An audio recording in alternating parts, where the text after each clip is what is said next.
Yan mga idol, gawa po tayo ng kilawing pipino mga idol. At syempre linagyan natin ng sibuyas dahunan saka bombay. Saka may kamatis din. Saka lagyan lang natin ng suka na templado na mga idol.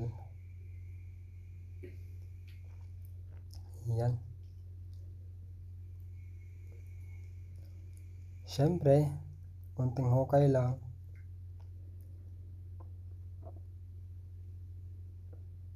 Nako, masarap talaga ito. Lalo na kapag sa pang-umagahan mga idol.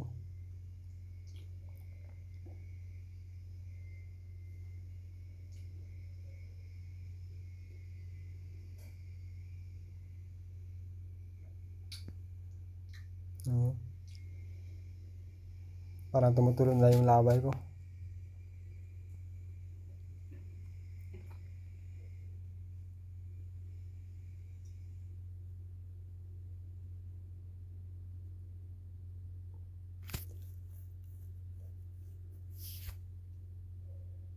Yan na po mga idol. Ito talaga ang paborito ko mga idol.